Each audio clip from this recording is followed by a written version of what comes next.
Our top focus, ladies and gentlemen, let me very quickly tell you what we'll be bringing to you in the next 1 hour. We'll start with the battle for Bihar, where voter lists to the spate of crime. The lawlessness, as the opposition calls it, the new Jungle Raj is back, and that becomes the top agenda in the battle of Bihar. We'll also then talk about Umar Abdullah, the chief minister, elected chief minister, had to, in fact, climb or scale over a wall to try and go to his office. Why is Umar Abdullah being confined behind, these walls by the security of his own state? I will tell you all about that, and then we will also talk about your samosa and jalebi, the most loved snack across the country. One of the most loved snacks across the country is in hot soup. There is a new recommendation which has come in. How will it impact our food habits? We'll discuss this as well. Let's start at this moment with our top story, ladies and gentlemen, that is coming in from Bihar. The battle for Bihar is heating up. There have been a slew of crimes which have taken place in the state. And because of the situation in the state of Bihar, the opposition has got their ammunition against the government. They are questioning lawless Bihar, where is Nitish Kumar? On the other hand, Tejasvi Yadav has made a comment on on some sources which have spoken about illegal foreign nationals being found in the voter list of Bihar. That comment of Tejasvi Yadav has become a big political issue. From the voter list to the crime wave, all is happening at this moment in the state of Bihar. Let's start with our first segment as far as this story is concerned. 22 murders in Bihar in the last 10 days. A deadly crime wave Bihar is under at this moment. From businessmen to politicians to children, traders, no one in Bihar at this moment has been spared. There is sense of fear among the common people. As the state heads to elections, the question grows louder: who really is in control of the state of Bihar? Why is the police and the government looking so helpless? Why are the people or the criminals, those who are going on killing spree, how is it that they have zero fear as far as the police is concerned? And what I'm saying is not just some sort of agenda or some sort of, narrative being put in by the opposition. There are certain facts, disturbing facts from Bihar. Just take a look at some of these numbers which are coming in at this moment. On July 4th in Patna, industrialist Gopal Khemka was shot dead. This was one of the most talked about crime as far as the city is concerned in a high profile area. Then on July 4th itself in Siwan, 3 people were murdered. On July 6th in Patna, school administrator was murdered, shot dead. On the same day in Nalanda, 2 people were killed in a family dispute. On July 6th itself in Muzaffarpur, a young man was stabbed to death. In Motihari on July 6th, a man was killed in clashes. On July 6th in Purnia then, 5 people from the same family, including a child and a woman, were lynched in a village on suspicion of witchcraft. On July 10th, then once again in Paliganj, a sand trader was shot dead.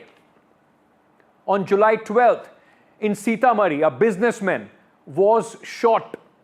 He was shot and killed. On July 12th in Patna, BJP leader Surendra Kewat was shot dead right outside his residence. On July 12th, in Nalanda itself, a nurse was killed. On July 13th, a BJP leader was shot dead again. On the same day, in the capital Patna, lawyer Jitendra Mahato was gunned down fearlessly, broad daylight, and this created a lot of hue and cry in the state. On July 14th, in Begusarai, 3 people were shot at, 1 killed, 2 others injured. Now, this spate of crime, one fact another, one crime after another, every single day in the last 10 days, where 22 lives have been lost. The question is, who's controlling the state of Bihar? Why is the police so helpless at this moment? Shouldn't this be called the biggest administrative failure of Chief Minister Nitish Kumar, who has been at the helm of the state for the last 20 years? Patna में BJP कोई कीमत से उनकी हत्या हुई। पटना में ही कोई student पे जो है वो गोलियां चली, कल भी, परसों भी, तरसों भी। कौन सा दिन है जब गोलियां ना चलती है? कि अभी उसने मारा खेमका को, कि क्या नाम था उनका, गोयनका को, तो उनके अपराधी को ठोक दिया गया। आज तक कहीं है किसी के राज में ठोका जाता था? लॉ एंड ऑर्डर का जीरो टॉलरेंस की बात नीतीश कुमार कर रहे हैं, वो काबिले तारीफ है। हो सकता है कम उम्र के हैं, 2005 के पहले की राजनीति उनको न समझ में आ रही होगी, इसीलिए शायद ऐसा बोल रहे हैं। I have RJD Rajya Sabha Member of Parliament, Mr. Manoj Jha, who is joining me at this moment. Mr. Jha, there are two issues that we are talking about here in Bihar at this moment. The first one, of course, crime and law and order or lawlessness in the state of Bihar. And then, of course, we'll talk about the electoral rolls as well, the controversy around what Mr. Tejasvi Yadav said. But let me first ask you, sir, the situation in the state of Bihar at this moment. The big question that the people are asking is, where is the Chief Minister as Bihar is lawless? Where is Nitish Kumar in all of this? Look, frankly speaking, I think the maximum correct response would come from the psychological makeup of average Biharis these days. While we are talking today, I think within 24 hours, if I look back only at 24 hours, Sitamarhi, Patna, Nalanda, Purnia, Khagadia, just within 24 hours. And if you ask your reporters, whenever I visit Bihar or in Delhi, every day there is a set of agenda if the people come to us. Crime situation in Bihar is one of them. And you know, this happens.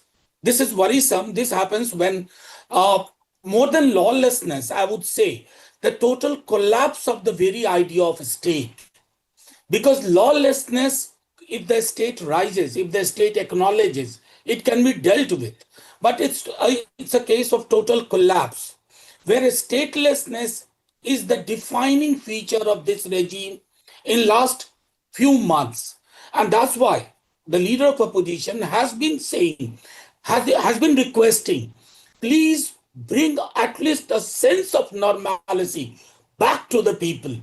And back to the people for the sense that an average Bihari today, when he goes out or she goes out, the people in his or her family, they pray for the safe return. They are full of anxieties till they are back. If that is the kind of situation, I think only conspicuous absence of chief minister doesn't matter. There are two deputy CMs. They look for alibi in everything. Right. And that's worrisome. That's worrisome. And finally, Ankit ji, I'll tell you, I was very happy. In fact, when the central government sent a fact-finding team to Kolkata, doesn't Bihar require a fact-finding team?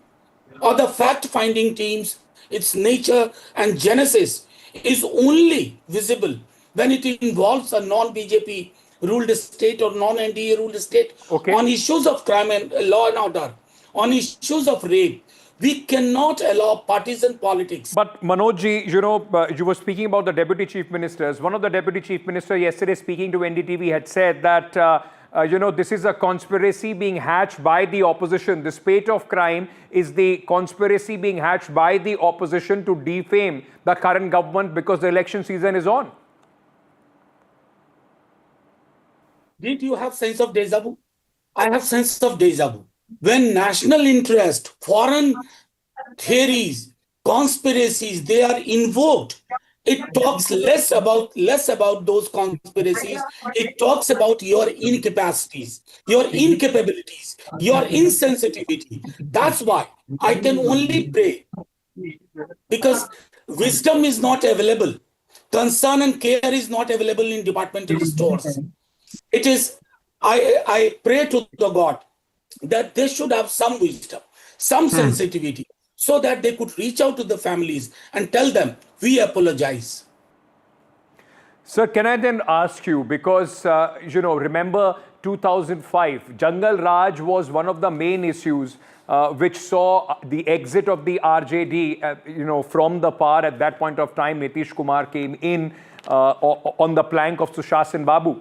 A lot of people are saying that the opposition is making this a big political issue because they feel that this is their answer, their trump card to that Jungle Raj sticker which has stuck, the tag which has stuck with the RJD. So the RJD is now trying to do a complete 360 on the opposition, on the government at this moment, using this as a big electoral issue. For your viewers, I need to put some historical records in perspective. This Jungle Raj thing, it was conveyed by Honorable High Court in the case of a municipal corporation in Bihar during that phase. It was not about the state of Bihar. Let the viewers, let even BJP leaders understand that. But I cannot appeal to their conscience because they don't find a Jungle Raj in Manipur. They don't find a Jungle Raj in Bihar. They cannot have the guts to go and tell that girl in Muzaffarpur that we lost you. They don't have the guts to say, because our systems failed you. Our law and order mechanism failed you. So with them, I don't expect. But in Bihar, Tejaswi ji and entire Mahagathbandhan is very clear. Apart from precarious law and order, almost total collapse of statelessness being the order of the day, then we have jobs, better health facilities, enhanced social security. Because in Bihar, if you ask anybody, they equate jobs with Tejaswi Yadav. So we are fairly clear that this basket of issues, including law and order, we shall take it to the people, and we'll have the stamp of people with us. Okay, Mr. Shah, I'll have to, in fact, interrupt here because there is a breaking news coming in. So just stay on with me. There is some breaking news, in fact, important one that I have to shift my focus at this moment to.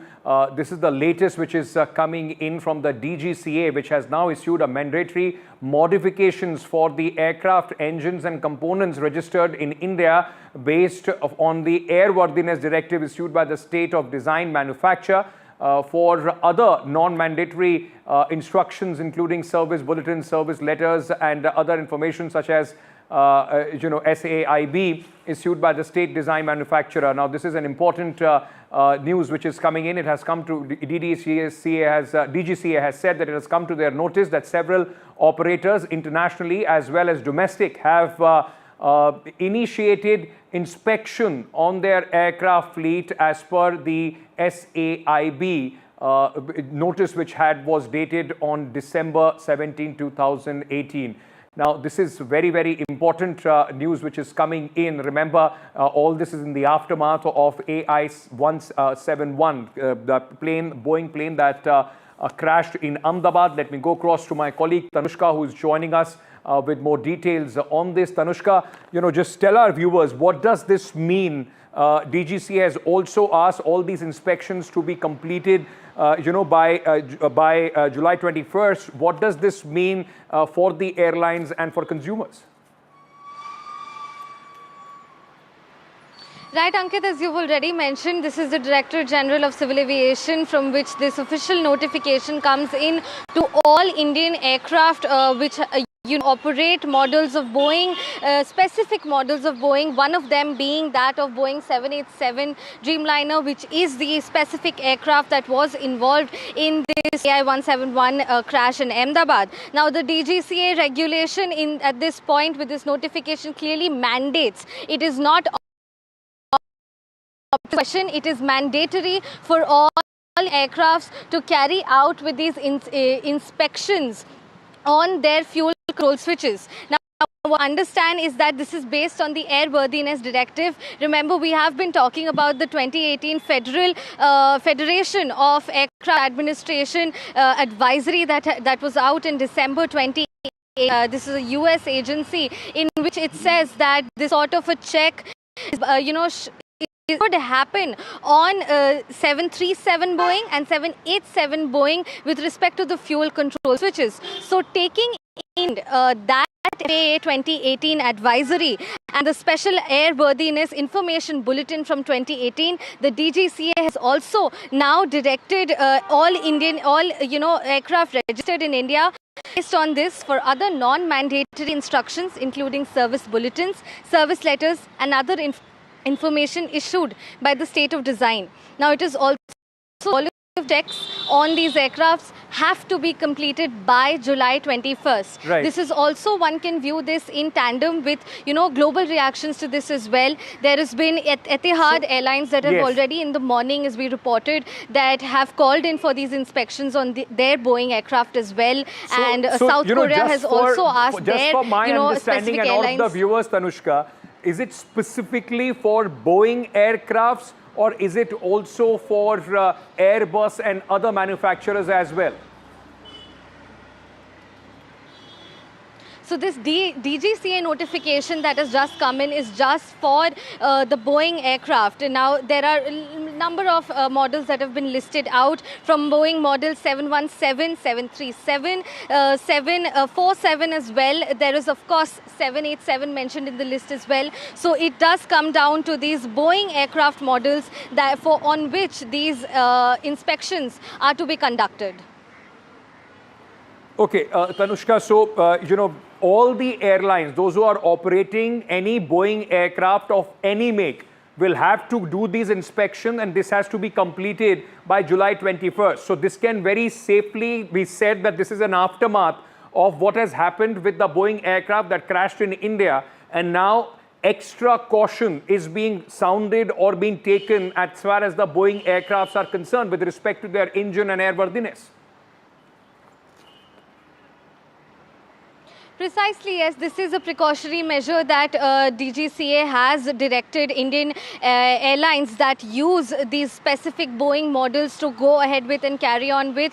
Other airlines across the globe as well have let out such precautionary measures as well. And this is definitely in view of the 2018 FAA advisory. The prelim report also, of course, has a lot to do with this, as it clearly mentions that fuel was cut off to the engines. Now, how is that possible if these control switches weren't moved with intent? This is something that pilot association pilots have also discussed at large, experts have also discussed at large. So keeping all of this in mind, the DGCA has now come out with this directive and advised to complete the inspection required under the special airworthiness bulletin at this point, and the inspection plan and report after accomplishment of inspection is to be submitted to the concerned regional office, and thereby overall to be assimilated and reported to the DGCA as well. Now these issues are with the approval of competent authority, by which I mean the DGCA, and strict adherence to timeline is essential to ensure continued airworthiness and safety operations, is what the DGCA notification also reads. Back to you. Thank you so much for joining us with all those details. Tanushka, my colleague, reporting there a massive crackdown, a big inspection drive as far as Boeing aircrafts of any make are concerned, in India, and also by all the various airlines, whether they are Indian or international, those who are operating any Boeing aircraft in the aftermath of what happened on June 12th in Ahmedabad. Now DGCA cracks the whip and they have asked for massive inspections as far as the Boeing aircrafts are concerned across board in India. Let's very quickly shift our focus to another breaking news which is coming in regarding the Odisha, the student who yesterday, unfortunately, in fact, had resorted to the most drastic measure of self-immolation bid. Now, the Odisha governor has sought a report on the Balasore, college where the student, in fact, indulged in this self-immolation bid. The governor has demanded an immediate report from the state government seeking clarity on the circumstances and the reasons behind the incident, along with prompt and exemplary action against those responsible. Remember, this girl had earlier gone ahead and complained of sexual harassment. Her complaints were not heeded to. She had, in fact, also protested against this, And after no response from the authority, she took this drastic step, and at this moment is in a critical condition at AIMS in Bhubaneswar. The opposition is up in arms after this incident. Former Minister and Leader of Opposition, Chief Minister and Leader of Opposition Naveen Patnaik had urged the governor to intervene as far as this matter is concerned. Let me very quickly go across to my colleague Shreyasi, who's joining us with more details on this. Shreyasi, this has become a very big issue. It also tells you, the systems which are put in place on campuses for the safety of the women and, of course, their complaint redressal systems. Well, that's right, and that's why the BJP government leaving no stone unturned to ensure that this entire case is handled with extreme seriousness, because the complaint, of course, coming in against education department as well as the principal, and it's absolutely tragic to see a student for a voice to be heard. She had to self-emulate in front of the principal's office to ensure that she gets justice, but at what cost? So the BJP government ensuring that all actions are taken. Now the governor seeking report also holds high significance, because the entire probe that is being conducted by the Odisha police on the measures taken, 2 arrests have taken place already. A special panel is also looking into the complaints. So the BJP, really making sure that all the aspects are taken into consideration while punishing those who are accused. The principal has also been suspended from his post earlier on Saturday, and now he has been arrested just a short while ago. And all this while the student still continues to battle for her life, because she has sustained over 95% burn injury in this tragic incident. While the family awaits justice, the government of Odisha ensuring that those behind this criminal negligence is, taken to task. Thank you for joining us with all those details at this moment. All right, with that, we are slipping into a very short break. News and updates will continue here on Nationwide at 6. Stay tuned. We are coming back.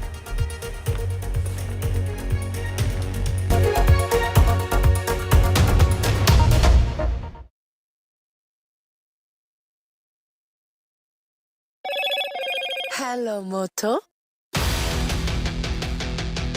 Motorola, India's leading AI smartphone brand.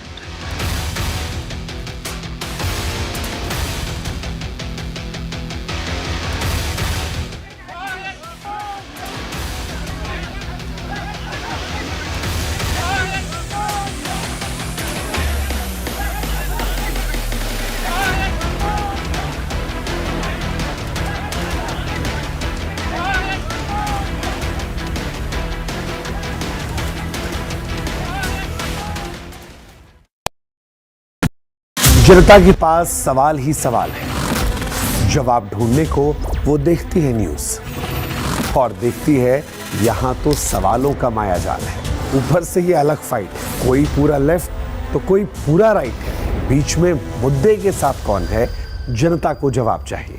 इसीलिए सवालों की parade नहीं, मैं लाऊंगा खबरों की कचहरी। मैं शुभांकर मिश्रा, मेरे साथ देखिए कचहरी रात 8 बजे सिर्फ NDTV इंडिया पर। तू ही तो है जिसकी सच्चाई वाली क्लैरिटी की वजह से मैं आज यहाँ हूँ। गोल्ड प्लस सिल्वॉक्सी मिरर्स, ऐसी क्लैरिटी कि आपको सिर्फ सच नजर आए, चाहे कितने भी साल बीत जाएं।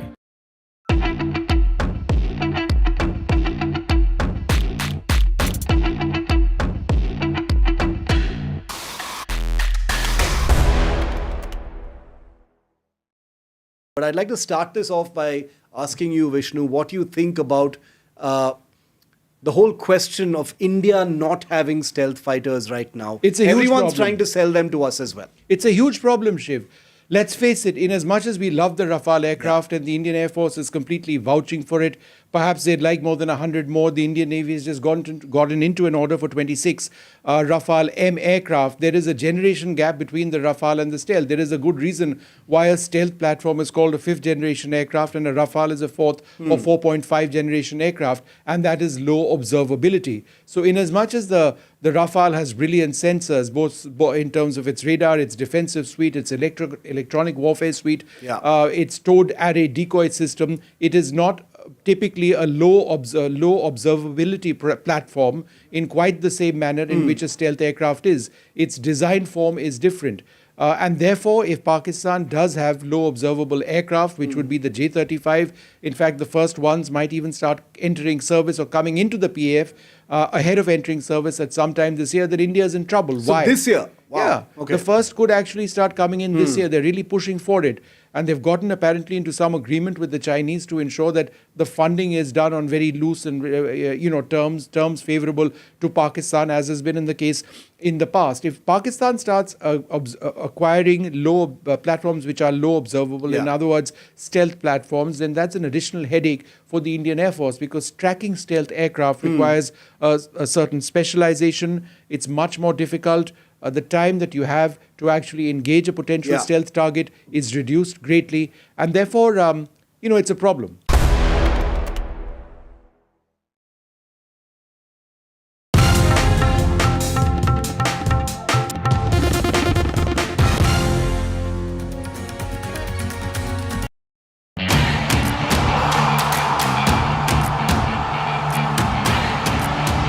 Some say sport is a matter of life and death. The truth is, it is far more serious than that. Sport is about ecstasy and agony, about pain and suffering, about joy and much more. Some say there's no one better to tell these stories. So here I am. Join me, Boria Majumdar, on India's #1 news network.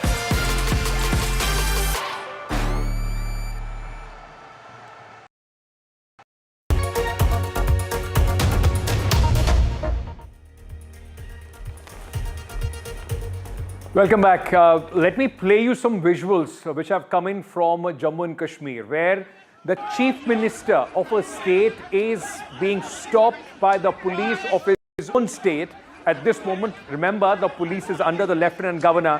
Jammu Kashmir is not yet a full state, but I mean, these are unprecedented scenes where the chief minister had to scale over the wall, jump and run over security to try and reach his office, to try and, do what a chief minister is supposed to do on every single day. This is absolutely unprecedented, where an elected chief minister is facing this kind of a situation.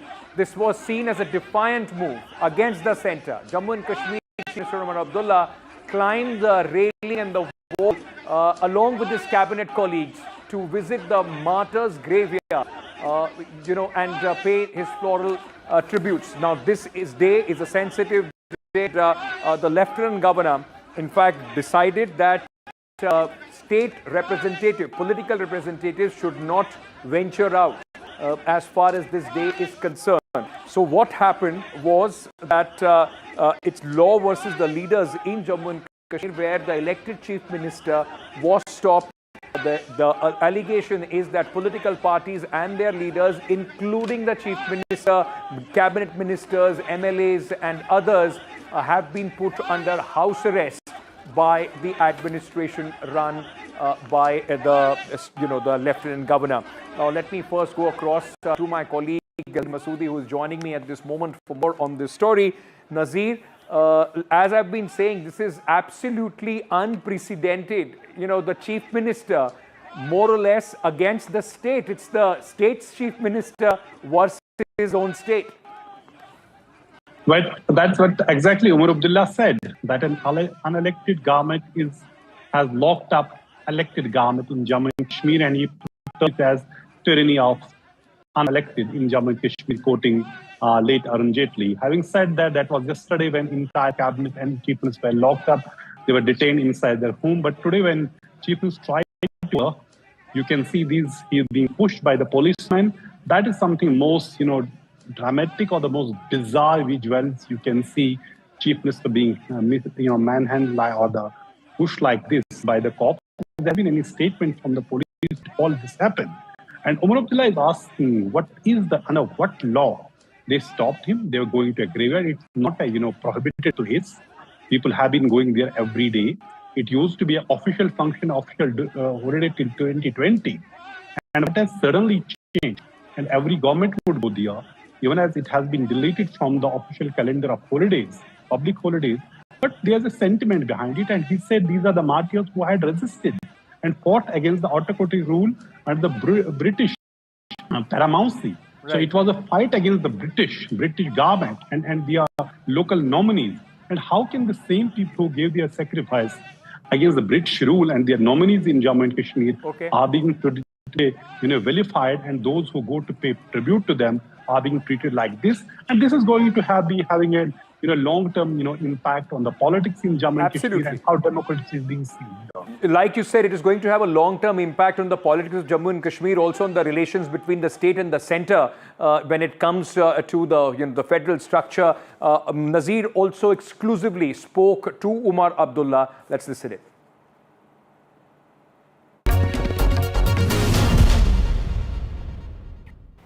Well, it was most bizarre display of confrontation between elected government and Lieutenant Governor administration in Jammu and Kashmir today.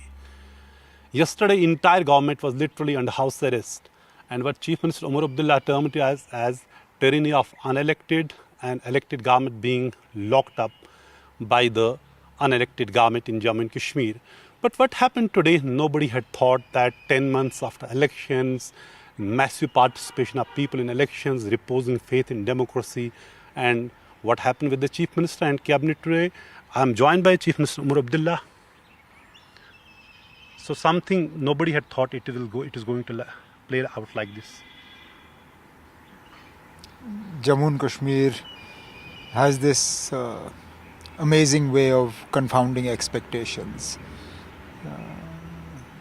Confounded expectations last year, parliament elections, assembly elections, and today.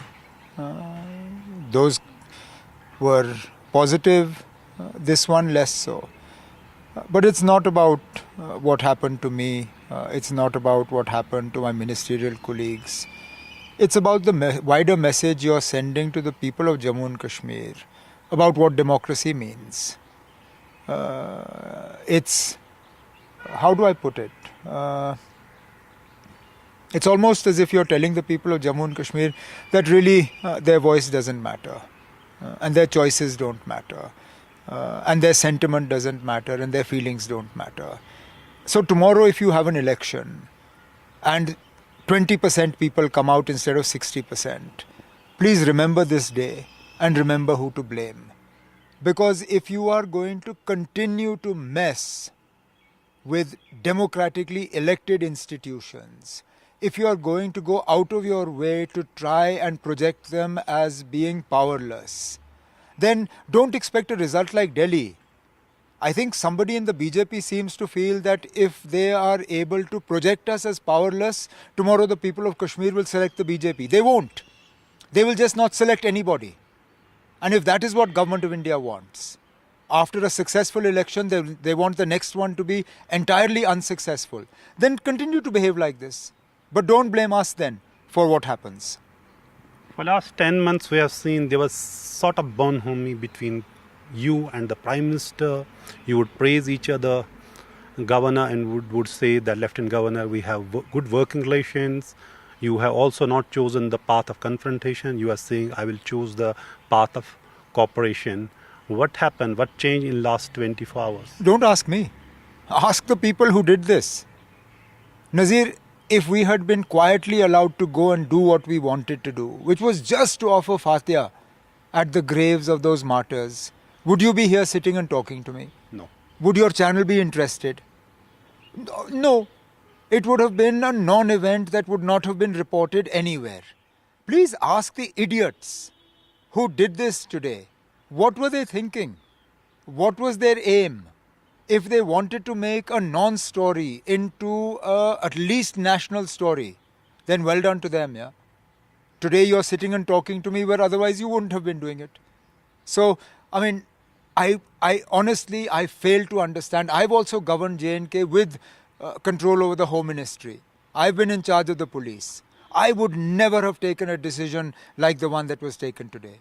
It was foolish, it was short-sighted, and it lacked any semblance of intelligence behind this decision. And if this is the sort of decisions that are being taken with regard to Jammu and Kashmir's law and order, then God help us. Even Mirwais has tweeted about you and said it was a taste of helplessness or powerlessness, and that would also tell you what common man is feeling here. Do you actually feel? I am in no way am I helpless or powerless. I understand the position that the Mirwais is in, and therefore I am not going to get into a war of words with him. But let me just say that I am far from a powerless person, and I don't require an office to be able to do things. The office of the Chief Minister is not where I derive my power from. I derive my power from the people of Jammu and Kashmir, and I am not powerless. But when you said in your earlier at a martyr's graveyard that some people we are living in a free country, but some people won't feel us like slaves. We are not slaves. We are only servants of people. Who you want to? Obviously, who was I talking about? The people who tried to stop us today. The people who thought that we would bow before them. The people who thought that if they put a CRPF bunker in front of my car, I will stop. Or the people who thought that if they block Sakina's way, she will stop. She got on a scooter and reached there. My father reached there in a three-wheeler. We will not bow before these people. Our masters are first the Lord Almighty, Allah, and then the people of Jammu and Kashmir. Nobody else. All right, with that, we're slipping into a very short break. News and updates on the other side as well. Stay tuned.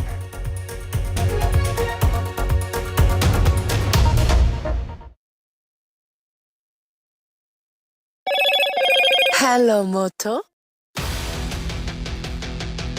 Motorola, India's leading AI smartphone brand.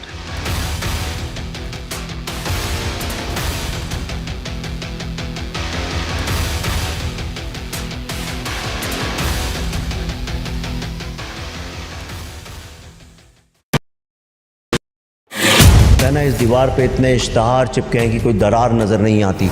मैं उन लोगों में से जो कहता हूँ सारे इश्तहार फाड़ के फेंको, पहले दरार को एड्रेस करो। ये दरार इसलिए क्योंकि कुछ लेफ्ट कुछ राइट, पर हम उन मुद्दों में आपके साथ जिनसे आपकी फाइट है।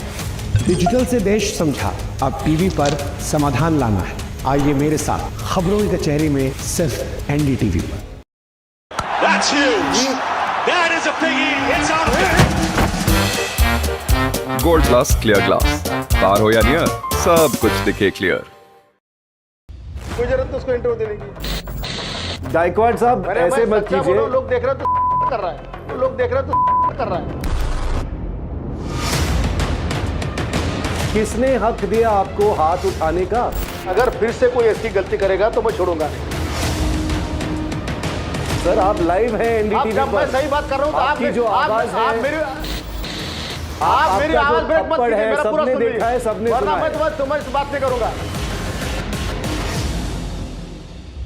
ये क्या पद्धति है? ये बात करते हैं तो मैं नहीं करूंगा बात इनसे। गायकवाड़ साहब ऐसे मत कीजिए। लोग देख रहे तो कर रहा है, लोग देख रहे तो कर रहा है। He wants to throw punches, he wants to throw slaps, but he can't take normal questions.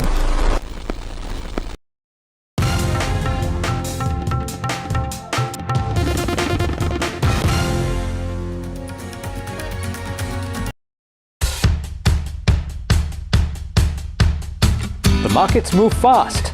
And so should your portfolio. Expert insights, real-time stock picks.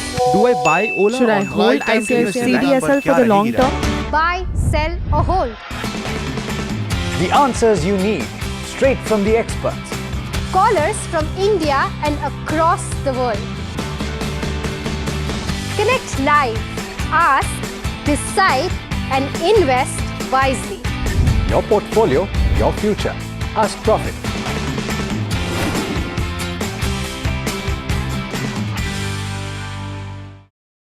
जनता के पास सवाल ही सवाल है। जवाब ढूंढने को वो देखती है न्यूज़, और देखती है यहाँ तो सवालों का मायाजाल है। ऊपर से ये अलग फाइट है, कोई पूरा लेफ्ट तो कोई पूरा राइट है। बीच में मुद्दे के साथ कौन है, जनता को जवाब चाहिए। इसीलिए सवालों की परेड नहीं, मैं लाऊंगा खबरों की कचहरी। मैं शुभांकर मिश्रा, मेरे साथ देखिए कचहरी रात 8 बजे सिर्फ NDTV इंडिया पर। Vanakkam Chamalgaru. Well, the battle for Tamil Nadu 2026 is open now. After Chief Minister Stalin rolls up his sleeves. And Vijay steps in as a star challenger.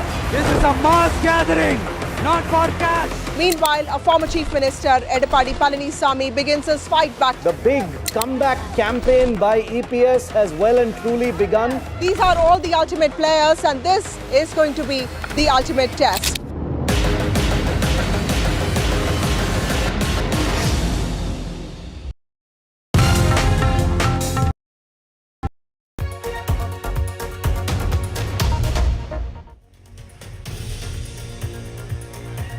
Very soon, your favorite, or must I say, in one of India's favorite snacks, samosa and jalebi, would come with a health warning. Can you imagine that? And just not samosa, jalebi, but all the other lovely Indian snacks could soon come with a label of a warning.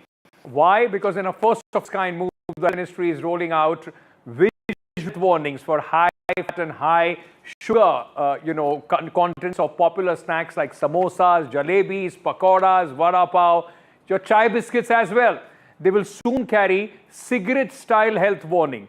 This experiment is being started with AIIMS Nagpur. With this, the whole idea is to put more awareness in what you are eating as far as the rising obesity and lung diseases are concerned. So what's on your plate is something that the government wants you to know. How practical is, or the whole question about, are we only targeting our lovely food, Indian street food and snacks? And is this even practical, putting like a tobacco or a cigarette, packet kind of a health warning on this kind of food? That becomes a very, very important question. Let's very quickly tell you a little bit more about what's happening and why is it being done. So samosa and jalebi, all the packet snacks, sweets are under the review at this moment as far as the government is concerned. There is going to be a red label for high fat, salt, sugar items, which these food contains. And also, the warnings will be like you see on the cigarette packet, that statutory warning that it is injurious to health. And now with the picture, which is very scary, the warning is going to be similar as far as the samosa and jalebi is concerned. This will be applicable only to the packaged items, and the move is aimed at curbing lifestyle diseases. The FSSAI proposal is under the consideration of the government, and the government says that it is not going to ban any of these food items which are, as I said, from the very favorites of the people. Now, let's first, before in fact I tell you more about this, these are very popular snacks. What do people have to say about this? As I said, our platform and the Nationwide at 6 is your platform, and India Speaks on NDTV. This is where your voice matters. Listen in what people had to say about this move. So samosa kya hai? Samosa ke sath jalebi is like a combination that everybody is so pleased to कि बस this is my favorite meal, especially monsoon season है तो समोसे के साथ जलेबी तो अभी खाएंगे. I think salad can come later. कि हमारे लिए अगर समोसा जलेबी खाना है तो खाना है. ऐसा कुछ नहीं है कि अगर उसमें थोड़ा होता है ऊपर नीचे तो कोई आदमी थोड़ा एडजस्ट कर लेंगे, एक्सरसाइज कुछ वॉकिंग करके. बट समोसा जलेबी तो वो सिगरेट जैसे हार्मफुल नहीं हो सकते.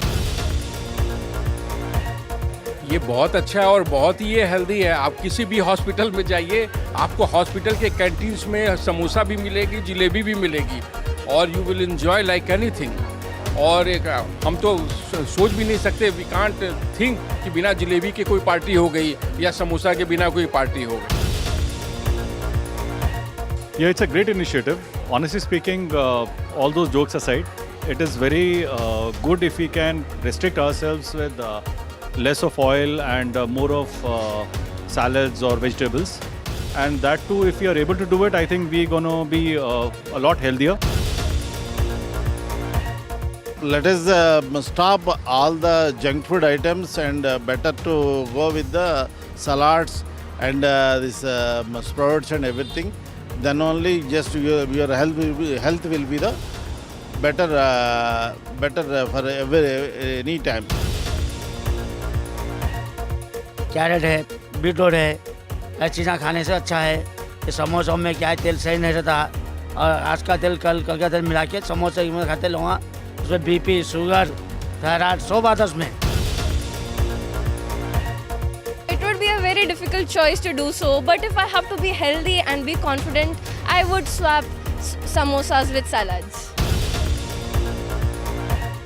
समोसे को सैलेड से तो नहीं कर पाऊँगा मैं, क्योंकि समोसा अपनी जगह है और सैलेड अपनी जगह है। जैसे मैं हेल्थ कॉन्शियस हूँ, तो अगर मैं हेल्थ के ऊपर अगर जाऊँगा तो मैं सैलेड को चूज़ करूँगा, बट अगर मेरे को टेस्ट के लिए जाना है तो मैं समोसा ही चूज़ करूँगा ना। अपने घर पे जो पकाते हैं वही चीज़ है, जो बाहर पकाते हैं वही चीज़ है, मगर इसमें जो बाहर का जो चीज़ यूज़ करते हैं, हर चीज़ के खाने के अंदर मिलावट रहता है।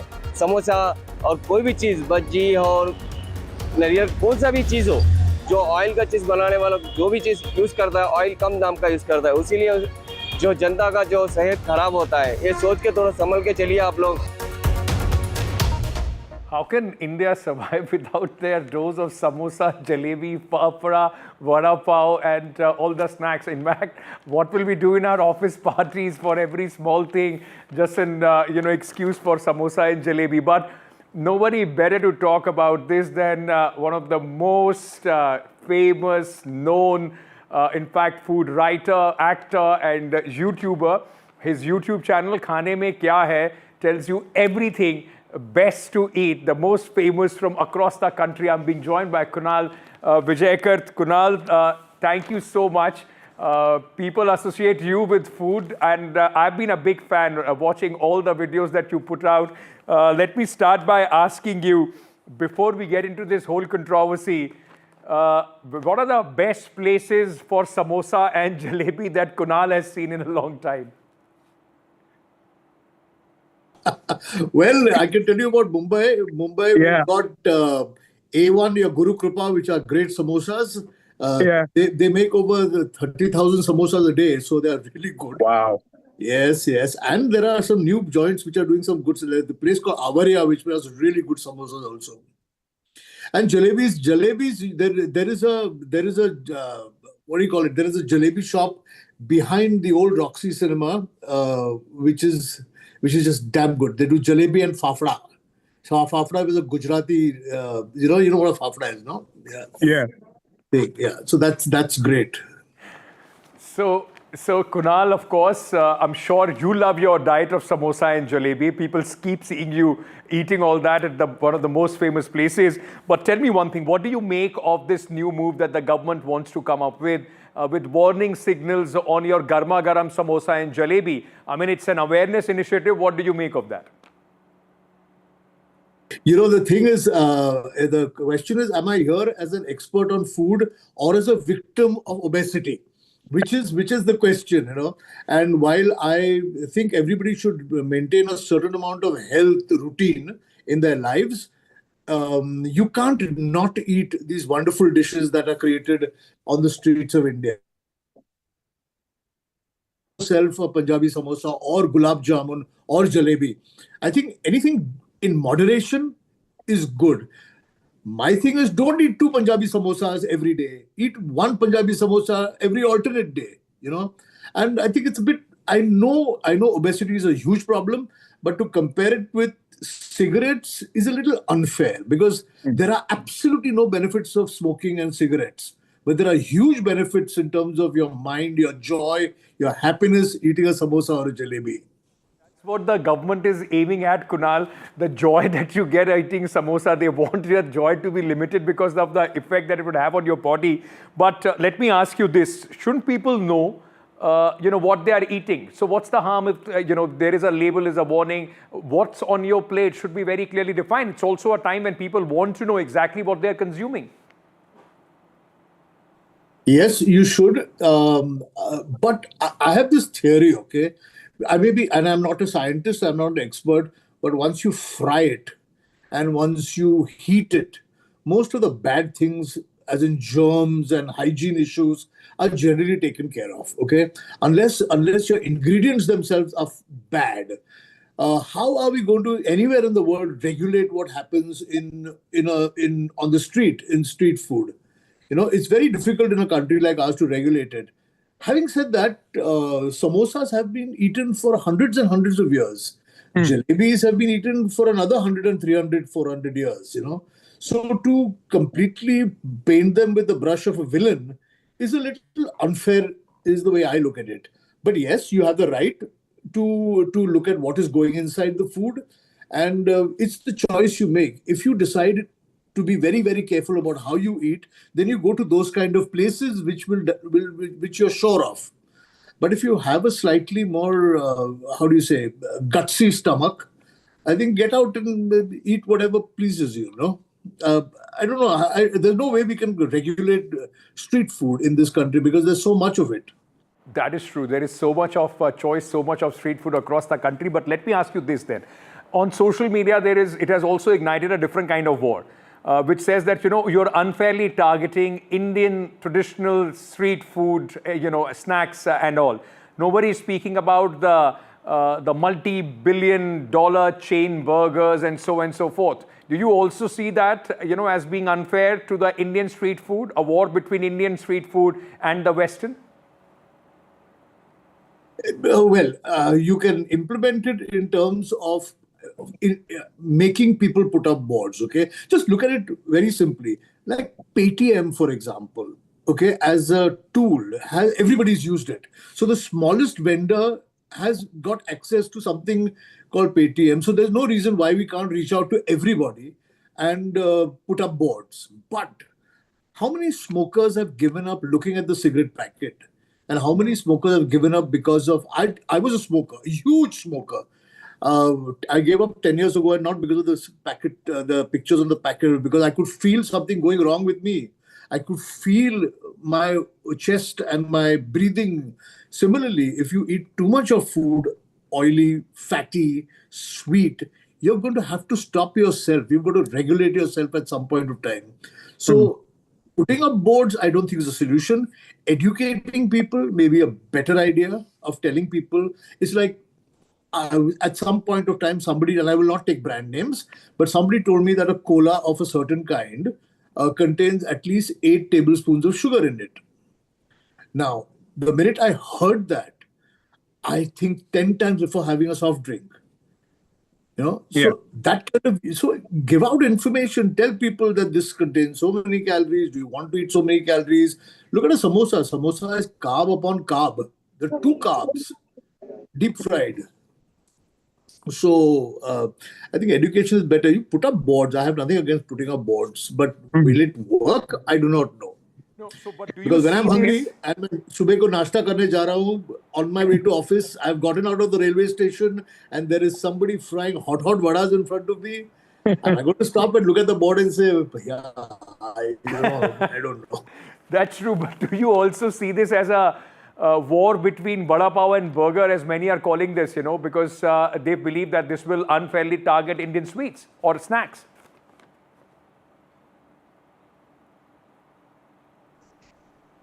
Look, I think we should all support our Indian snacks, okay? I'm not saying that it's a war between the sort of Western snacks and Indian snacks. I'm a big fan of all Indian food. I'm a big fan of all the street food that we get in India, especially in the north. But I think because there is such a large consumption of samosas and gulab jamuns and jalebis on the road compared to the consumption of burgers in a fast food chain, I think they're trying to get to the lowest common denominator and just, where it affects most people. I mean, uncles and aunties, 60, 70-year-old uncles are eating samosas on the road, but they're not really going and eating burgers in a shop, From uncle and aunties to even young people, those who follow you would see Kunal dipping into everything. Kunal is eating the chola bhatura. He's also eating the samosa, street food, chaat, name whatever. Veg, non-veg, Kunal is eating everything. For those people, what would you like to say to them? If Kunal could eat, we can also eat. It's not, having any issues on Kunal, then possibly it's safe for us as well. Life is life. The whole of life is about proportions, control, and how much you eat. Overdoing anything is bad. Overdoing a good thing is bad. So I think if you can portion control, I try to portion control as much as possible because I'm not going to stop eating anything. I would like to continue eating everything, but if I can control my portions, I think I'll be good. Instead of eating 2 samosas, eat 1 samosa, eat a mini samosa, maybe half a samosa, but don't eat it. Don't not eat it, you know. Portion control is the key as far as Kunal is concerned. But Kunal, tell me one thing. You spoke about this at the beginning of the conversation as well.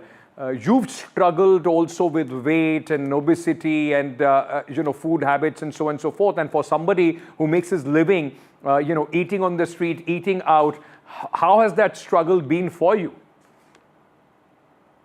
It's been a struggle all my life because I have been a fat man for most of my life. And you will see, if you look at older episodes of mine on my YouTube channel, you will see that I was like huge.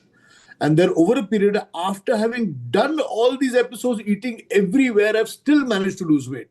And it's all because of portion control. It's all about portion. It's about never overdoing anything. Just being in control of how much you do of what. Does not mean you should start smoking cigarettes and drinking alcohol, but everything in putting on more weight. So it is a battle always about weight. All right. From that battle, before I let you go, let me ask you this. Given a choice, samosa all right, let's start with vada pav or burger. Vada pav, any day.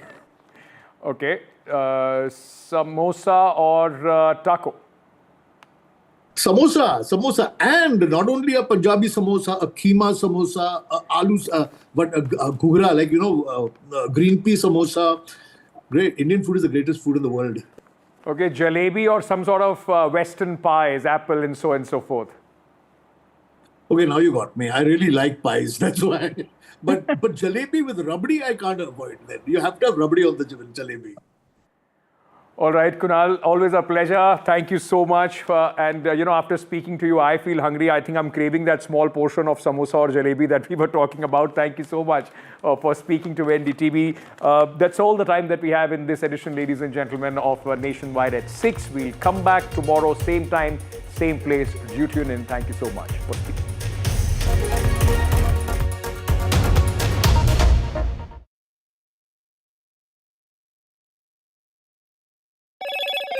Hello, Moto. Motorola, India's leading AI smartphone brand.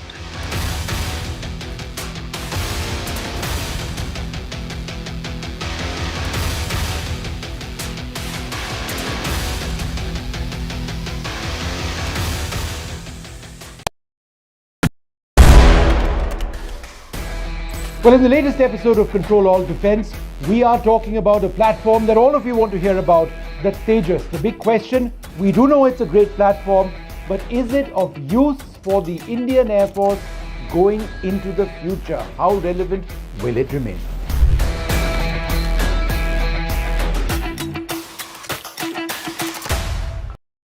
Gold plus optimistic reflective glass लगाओ, धूप की गर्मी को दूर भगाओ और बिजली का बिल भी बचाओ।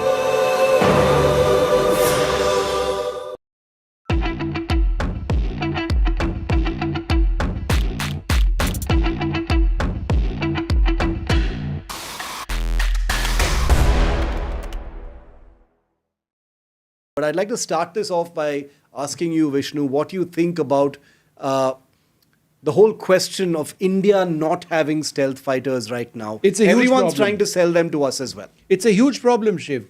Let's face it, in as much as we love the Rafale aircraft and the Indian Air Force is completely vouching for it, perhaps they'd like more than 100 more. The Indian Navy has just gotten into an order for 26 Rafale M aircraft. There is a generation gap between the Rafale and the stealth. There is a good reason why a stealth platform is called a 5th generation aircraft and a Rafale is a 4th or 4.5 generation aircraft, and that is low observability. So in as much as the Rafale has brilliant sensors, both in terms of its radar, its defensive suite, its electronic warfare suite, its towed array decoy system, it is not typically a low observability platform in quite the same manner in which a stealth aircraft is. Its design form is different. And therefore, if Pakistan does have low observable aircraft, which would be the J-35, in fact, the first ones might even start entering service or coming into the PAF ahead of entering service at some time this year, then India is in trouble. So Why? this year? Wow. Yeah. Okay. The first could actually start coming in this year. They're really pushing for it. And they've gotten apparently into some agreement with the Chinese to ensure that the funding is done on very loose and terms favorable to Pakistan, as has been in the case in the past. If Pakistan starts acquiring low platforms which are low observable, in other words, stealth platforms, then that's an additional headache for the Indian Air Force, because tracking stealth aircraft requires a certain specialization. It's much more difficult. The time that you have to actually engage a potential stealth target is reduced greatly, and therefore, it's a problem.